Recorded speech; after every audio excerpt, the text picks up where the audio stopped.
안녕하세요 여러분, 윤윤구의 난초한 입시 전략에 대한 이야기를 해보도록 하겠습니다. 이제 11강이고요. 선생님과 함께 2028 이후에 입시 전형의 상세 분석에 대한 이야기, 몇 개 대학을 콕콕콕 집어가지고 각각의 전형이 어떤 식으로 유지되고 운영되고 있는지에 대한 고민을 해서 그 구체적으로 우리가 그 전형에 대한 대비들을 어떻게 할 건지에 대한 힌트를 쏙쏙 던져 드리도록 하겠습니다.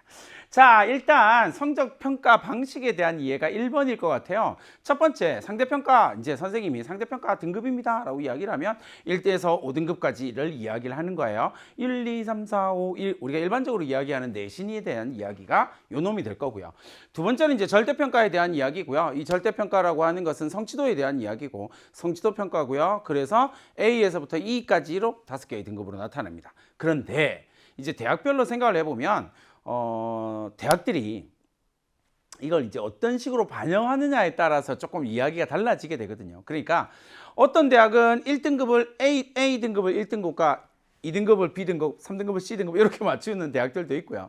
그 다음에 동국대 같은 경우는 아예 매트릭스를 만들어 가지고 전체적으로 봤을 때는 1등급 A, 그 다음에 1등급 A, 2등급 A 뭐 이런 식으로 맞추고 있거든요. 그러니까 그런 매트릭스를 사용하든지 어쨌든 상대평가와 절대평가를 어떤 식으로 비교하느냐에 따라서 대학의 특징들이 조금 결정된다라고 하는 걸 이해를 해 놓으시면 됩니다. 어쨌든 기본적으로는 내신이라고 하는 것의 중요성은 여전합니다. 이게 흔들리면 안 돼요, 여러분. 내신의 중요성은 여전하다. 그러니까 여러분들이 학교 공부에 대한 정성평가가 늘어나고 막 이런 것 때문에 학교 교육에 대한, 학교 시험에 대한 부담감이 확 줄었어요. 이제 대충 봐도 될 것 같아요. 이런 생각은 택도 없는 생각이에요. 기본적으로 상대평가 내신이 존재하는 한은 여전히 중요합니다. 그러니까 학교 시험 쉽게 생각하지 마시고 제대로 준비를 하세요. 학교 시험을 준비하기 위해서 여러분들이 준비해야 되는 기간은, 선생님은 항상 6주 전 내신 준비를 이야기를 합니다. 그러니까 제발 고교학점제로 넘어갔다고 해서 여러분들이 내신의 중요성이 덜해지는 것 같아 뭐 이런 이상한 생각하지 마시고, 선생님이 정성평가가 중요하고 학생부가 중요합니다 라고 이야기를 하는 전제는 내신 성적이 어느 정도 베이스가 되어야 된다는 걸 전제로 하고 이야기를 하는 거예요. 그게 안 되는데 대학이 뽑을 리는 없거든요. 그러니까 그 부분을 잘 기억하시고 6주 전부터 준비를 해야 되는구나. 근데 여러분, 중간고사 끝나고 기말고사까지 6주 정도 남거든요. 그러니까 여러분들이 고등학교 생활하는 동안은 계속 내신 준비, 모의고사 준비, 내신 준비, 모의고사 준비를 계속 왔다 갔다 한다고 생각해야 돼요. 그러니까 그 부분을 놓치는 순간 여러분들은 지원서도 못 내는 상황이 될 수 있다라고 하는 걸 기억을 해 두시면 좋겠습니다. 자, 연세대학교를 한번 살펴보도록 할게요. 연세대학교는 학생부 교과 전형 추천 전형에서요. 뭘 하냐면 학생부 교과로 100%를 선발하고요. 그리고 2단계에서 교과 80%, 서류 20%, 수능 최저학력 기준을 적용합니다. 서울에 있는 주요 대학교에서는 수능 최저 학생부 교과 전형에서 대부분 2개 대학 빼고 대부분 다 수능 최저학력 기준을 적용한다라고 하는 걸 꼭 기억을 해놓으시면 되겠습니다. 자, 그래서 교과 80%를 어떻게 반영하냐라고 이야기를 하면 연세대 같은 경우는 어떤 식으로 하냐면 반영교과 A와 반영교과 B로 구분을 해요, 아예. 그래서 반영교과 A는 뭐가 들어가냐면 1학년 때의 공통과목이요, 1학년 때 거. 그 다음에 2학년, 3학년 때의 일반 선택 과목과 진로 선택 과목을 합니다. 이게 100점. 그 다음에요, 두 번째는 반영 과목 B는 어떻게 하냐면 융합 선택 과목이 여기에 들어가요. 그러니까 일반 선택 과목과 진로 선택 과목은, 일반 선택 과목은 여러분 잘 알다시피 수능 과목과 연계되어지거나 아니면 수능 과목 정도의 수준이에요. 그러니까 서울에 있는 주요 대학은 항상 일반 과목을 먼저 수강하라라고 이야기를 해요. 그리고 네가 준비가 되었다면, 어느 정도 일정한 준비가 되었다면 그 다음에 뭐 하라고요? 진로 과목 선택해서 들으라는 거예요. 그런 이게 전부 다 뭐라고요? 반영 과목 A 100점 만점으로 주겠다라는 거고요. 그 다음에 반영 과목 B는 융합 선택 과목, 과학, 탐구, 실험, 체육, 예술과 관련된 부분 최대 10점씩 감점하겠다라는 이야기예요. 그러니까 배점 자체가 완전히 다르다는 걸 이해했죠?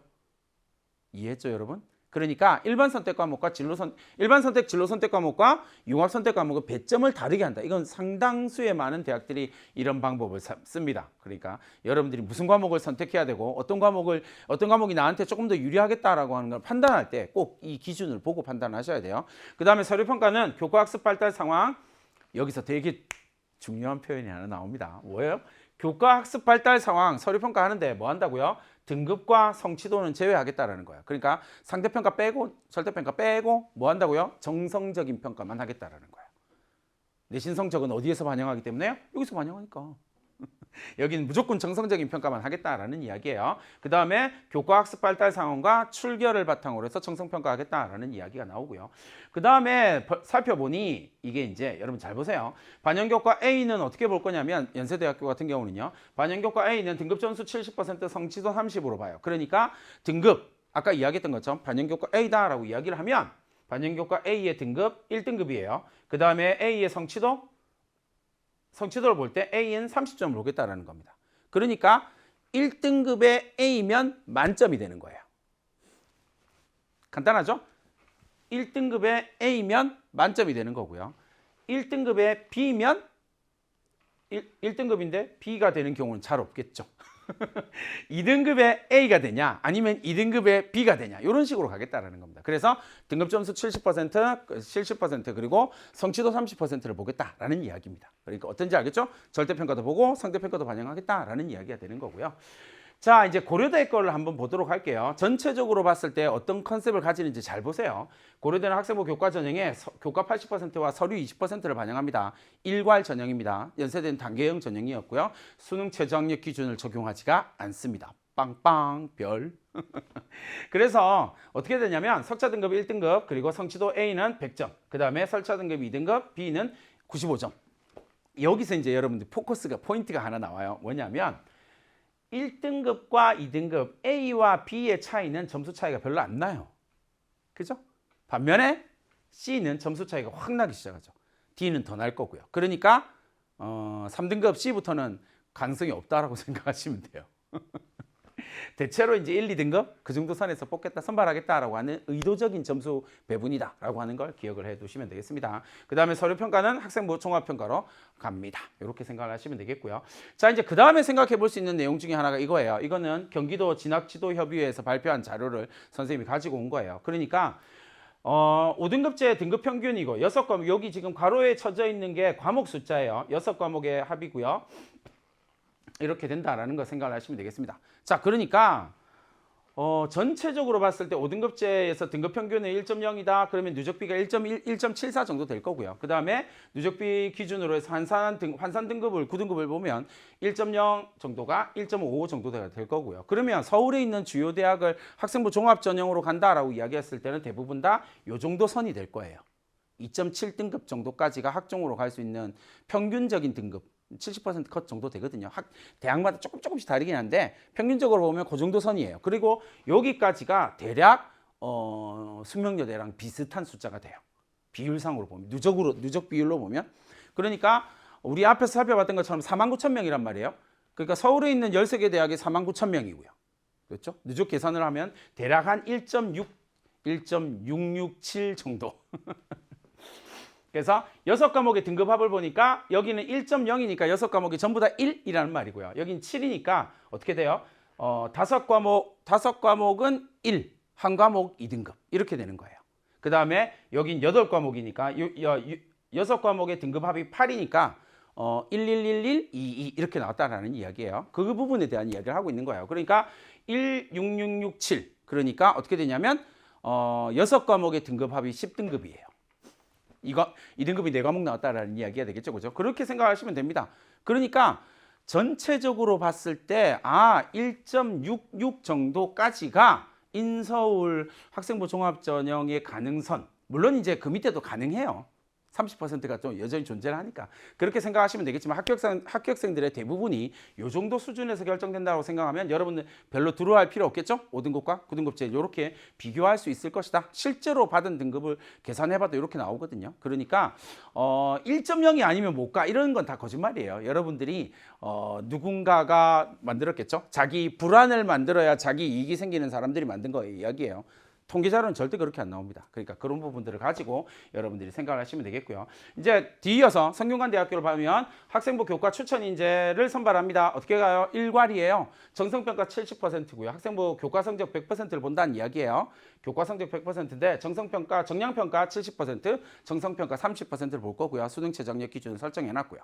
그 다음에 정량평가는 어떻게 할 거냐면 공통 과목 35%요. 그리고 선택 과목 35%를 보겠다라는 이야기입니다. 그 다음에 정성평가는 어떻게 할 거냐면 교과학습 발달 상황을 봅니다. 그 교과학습 발달 상황에서 학업적 수월성과 학업 충실도를 보겠다라는 거. 학업 충실도는 대부분 출결로 보거든요. 그래서 출결을 보겠다라는 이야기고요. 그 다음에 학업적 수월성이다라고 이야기를 하는 건 교과 세특에서 과세특, 그죠? 교과 세특에서 어떤 수월성이 이루어졌는지를 정성적으로 평가하겠다라는 이야기가 된다라고 하는 걸 생각하시면 되겠습니다. 자, 그러니까 서울에 있는 주요 대학의 학생부 교과 전형을 전체적으로 봤더니 교과 학습 발달 상황을 정성적인 평가를 본다라고 하는 것들이 학업적 수월성이라고 하는 측면에서 엄청 강조된다라고 생각하시면 되겠죠. 그러면 과목 선택 상황이 여러분한테 딱 왔을 때 제일 중요한 건 뭐라고요? 이거요. 여러분 절대 쉬운 과목을 선택하시면 안 돼요. 서울에 있는 주요 대학을 가겠다라고 생각하면 여러분들이 선택한 과목의 수준이 되게 중요합니다. 특히나 이과는요. 이공계열 학생들은요. 인문계열 학생들은 대부분이 과목의 난이도 차이가 엄청 많이 나진 않거든요. 그런데 이공계 학생들은 과목의 탐 과목 생각하고 이러면 수학 생각하고 나면 과목의 난이도 차이가 엄청 나는 거거든요. 그러니까 이 부분을 명확하게 선택해서 준비를 해야 된다라는 이야기를 드리고요. 그 다음에 내신 성적 및 성취도에 대한 이야기고, 그다음 여기요. 교과 세트, 과세트, 정성평가하고 있는 교과 학습 발달 상황이다라고 이야기를 하는 것이 엄청 중요해질 텐데, 이게 여러분들의 학생부의 거의 대부분의 이야기가 교과 세특이란 말이에요. 그러니까 이 교과 세특에서 여러분들이 학업적 수월성을 증명하기 위해서 뭐 해야 된다고요? 특정한 주제에 대한 깊이와 연계가 엄청 중요합니다. 별표 쳐놓으시고요. 탐구의 깊이와 연계가 중요합니다. 뭐하고 연결시킬 거야? 이거 뭐예요, 여러분? 교과예요, 교과. 그러니까 그 교과에서 배운 내용과 여러분들의 탐구가 연결되어지는 고리를 만들어지는. 그런데 여러분 이거 선생님 이야기하는 거 잘 이해하셔야 돼요.